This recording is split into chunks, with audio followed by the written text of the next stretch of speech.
우리 성도 여러분, 6일 동안 잘 지내셨습니까? 그동안 코로나로 인해서 많이 걱정을 하고 또 방역을 잘 했습니다만 결국 저희 교회에서도 확진자가 생겼습니다. 사람들이 얼마나 나약한 존재인지를 다시 한번 경험하게 됩니다. 저희 가정에서 양성이 나오는 바람에 부득불 각 가정에서 예배를 드리게 되어서 대단히 송구스럽게 생각합니다. 금요일 저녁은 진리가 무엇이냐라는 책을 우리가 살펴보고 있는데요. 오늘은 13번째 교회 생활에 대해서 함께 살펴보도록 하겠습니다.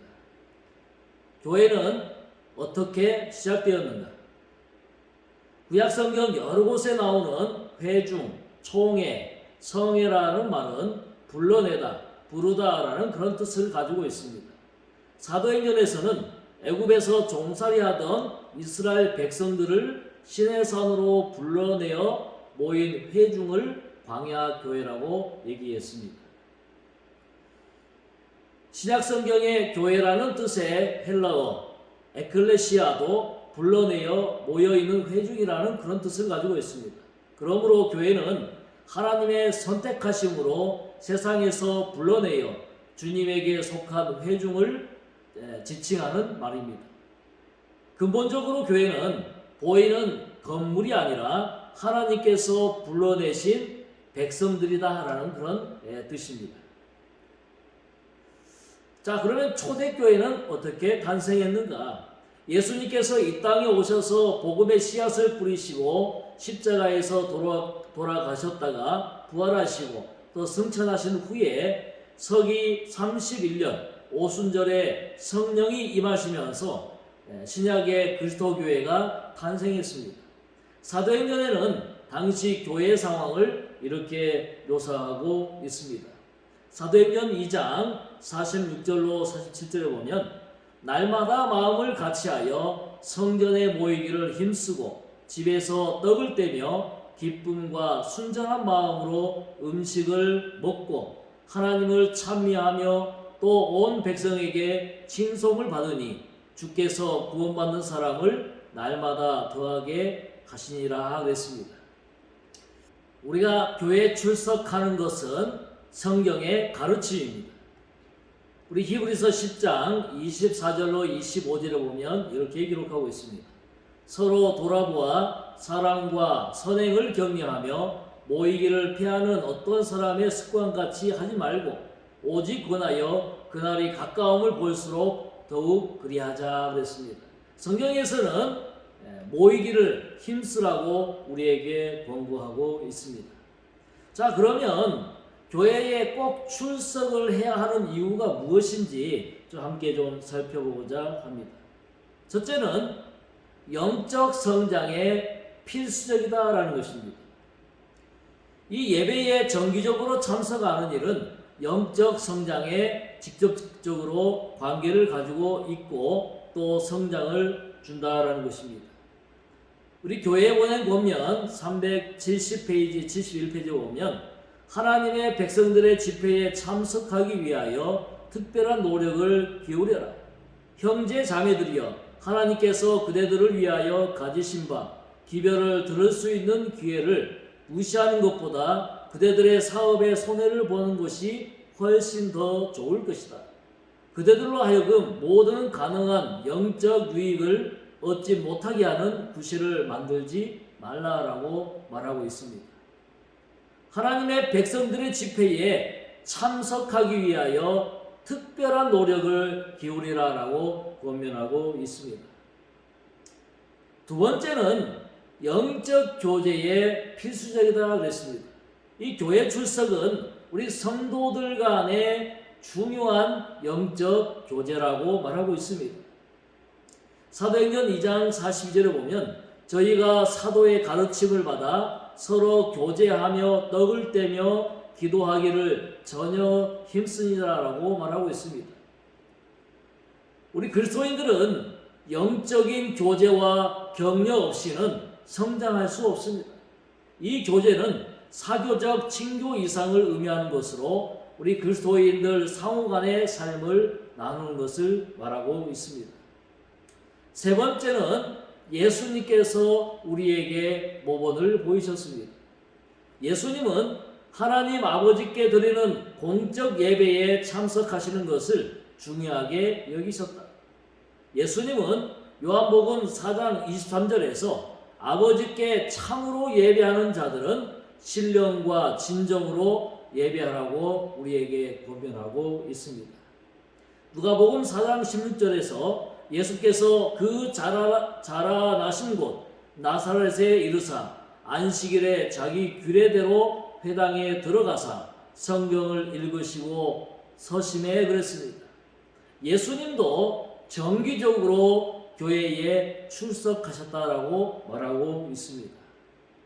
네 번째는 그리스도 중심의 삶을 살게 한다라는 것입니다.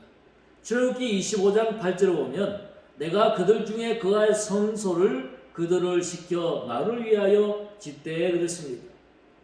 이스라엘 백성들은 출애굽 이후에 광야에서 사는 동안 하나님이 거하시는 성소가 저희의 모든 생활의 공간의 중심이었습니다.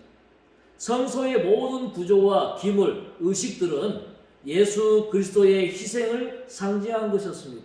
그렇기 때문에 이 성소를 중심으로 산다는 것은 예수님을 중심으로 그분을 본받고 살겠다라는 그런 의지를 나타내는 것이죠. 우리가 교회를 중심으로 살고 또 예배에 충실히 참여하는 것은 그리스도를 본받아 살아가야 하는 우리 그리스도인들의 당연한 의무라고 생각을 합니다. 다니엘은 바벨론에 거하는 동안에도 예루살렘을 향하여 열린 창에서 하루에 3번씩 무릎을 꿇고 기도함으로써 성전 중심의 삶을 살았습니다. 오늘날 하나님의 남은 백성들은 예수 그리스도께서 마지막 봉사를 하시는 하늘 성소에 믿음의 눈을 고정시키고 이 세상에 세우신 교회를 삶의 중심으로 삼아야 할 것입니다. 자, 그러면 왜 교회를 통해서 전도해야 하는가를 좀 살펴보겠습니다. 첫 번째는 모든 성도의 권리이며 의무라라고 말하고 있습니다. 베드로전서 2장 9절에 보면 오직 너희는 택하신 족속이요 왕같은 제사장들이요 거룩한 나라요 그의 소유된 백성이니 이는 너희를 어두운 데서 불러내어 그의 기이한 빛에 들어가게 하신 자의 아름다운 덕을 선전하게 하려 하심이라 라고 말하고 있습니다. 교회의 중요한 목적 중에 또 하나는 죄인을 어두운 데서 불러내어 그의 기이한 빛에 들어가게 하신 하나님의 아름다운 덕을 선전하게 한다라는 것입니다. 교회는 사람을 구원하기 위해 하나님께서 세우신 기관이다. 그 사명은 온 세상에 복음을 전하는 것이다 라고 사도행전 9페이지에서 말하고 있습니다. 이 전도는 교회에 속한 모든 성도들의 권리이며 의무인 것입니다. 두 번째는 하나님이 영광을 받으십니다. 시편 96편 3절로 4절을 보면 그 영광을 열방 중에 그 기이한 행적을 만민 중에 선포할지어다. 여호와는 광대하시니 지극히 찬양할 것이요 모든 신보다 경외할 것이며 그랬습니다. 온 교인들이 전도할 때에 하나님께서 영광을 더 받으시는 것입니다. 세 번째는 성도들이 연합하여 전도할 때 그리스도의 능력과 사랑의 본질이 더 잘 나타난다라는 것입니다. 사도행전 2장 44절로 47절에 보면 믿는 사람이 다 함께 있어 모든 물건을 서로 통용하고 또 재산과 소유를 팔아 각 사람의 필요를 따라 나눠주고 날마다 마음을 같이하여 성전에 모이기를 힘쓰고 집에서 떡을 떼며 기쁨과 순전한 마음으로 음식을 먹고 하나님을 찬미하며 또 온 백성에게 칭송을 받으니 주께서 구원받는 사람을 날마다 더하게 하시니라 그랬습니다. 네 번째는 교회는 심판의 소식과 구원의 복음을 전해야 한다라는 것입니다.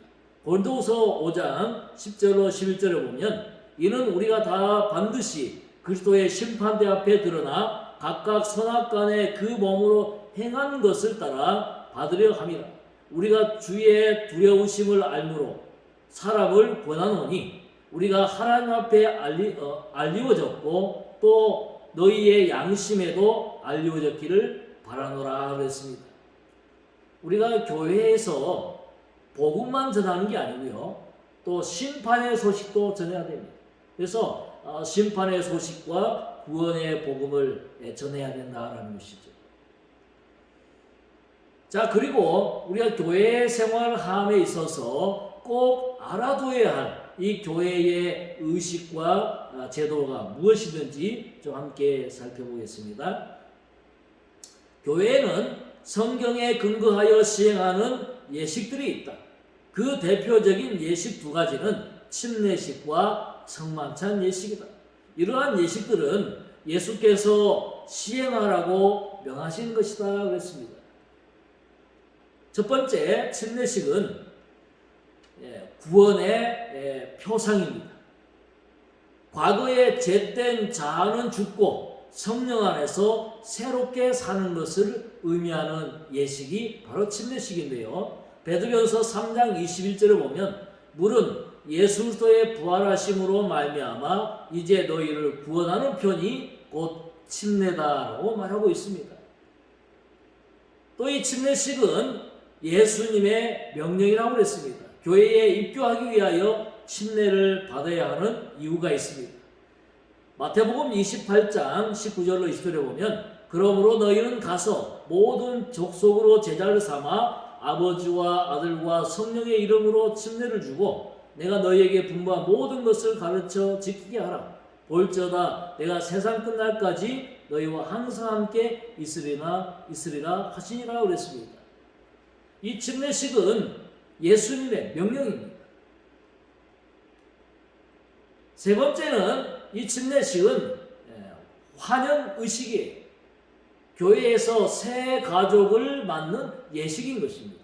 로마서 15장 7절을 보면 이러므로 그리스도께서 우리를 받아 하나님께 영광을 돌리심과 같이 너희도 서로 받으라라고 말하고 있습니다. 그 다음에는 이 침례는 개인의 내면에서 일어난 영적인 변화를 밖으로 드러내는 것이고 또 그리스도의 몸인 지역교회의 일원이 되는 것을 상징하고 있습니다. 자, 두 번째는 성만찬 예식입니다. 이 성만찬 예식도 첫 번째는 주님의 명령입니다. 우리 그리스도인들이 성만찬에 참석해야 하는 이유 무엇이 있는가? 누가복음 22장 19절을 보면 또 떡을 가져 사리하시고 떼어 저희에게 주시며 가라사대 이것은 너희를 위하여 주는 내 몸이라 너희가 이를 행하여 나를 기념하라 하시고 그랬습니다. 두 번째는 생명에 참여하는 것입니다. 우리가 성만찬 예식할 때에 떡과 포도즙을 먹지 않습니까? 그래서 이 떡과 포도즙은 예수님의 몸과 피를 상징하는 것입니다. 영적으로 예수님의 몸과 피에 참여하는 것입니다. 고린도전서 10장 16절에 보면 우리가 축복하는 바 축복의 자는 그리스도의 피에 참여함이 아니며 우리가 떼는 떡은 그리스도의 몸에 참여하는 것이 아니냐 그랬습니다. 그래서 우리가 아니냐라는 것은 반대로 얘기하는 것이죠. 그렇죠? 그래서 이것이 아니냐 긍정을 얘기하는 것입니다. 자, 이 성만찬 예식은 또한 희생의 기념을 말합니다. 예수님의 십자가 희생을 기념하는 것이죠. 고린도전서 11장 23절로 25절을 보면 내가 너희에게 전하는 것은 주께 받은 것이니 곧 주 예수께서 잡히시던 밤에 떡을 가지사 축사하시고 떼어 가라사대 이것은 너희를 위하는 내 몸이니 이것을 위하여 행하며 행하여 나를 기념하라 하시고 19회 또한 이와 같이 잔을 가지시고 가라사대 이 잔은 내 피로 세운 새 언약이니 이것을 행하여 마실 때마다 나를 기념하라 하셨으니 그랬습니다. 그래서 이 성만찬은 예수님의 십자가 희생을 기념하는 것입니다. 그 다음은 이 성만찬은 죄의 해결을 말하고 있습니다. 죄의 문제를 해결하신 예수님의 죽음을 선포하는 것이다 그랬습니다. 고린도서 11장 26절에 보면 너희가 이 떡을 먹으며 이 잔을 마실 때마다 주의 죽으심을 오실 때까지 전하는 것이니라 그랬습니다. 그렇기 때문에 이 십자가 이게 성만찬은 우리가 예수님을 상징하는 그런 것도 있지만은 또한 이 죄의 문제를 해결하신 예수님의 죽음을 선포하는 것도 포함이 되고 있습니다. 마지막으로 이 성만찬은 예수님의 재림을 소망합니다. 그래서 예수님의 재림을 기다리는 것이죠.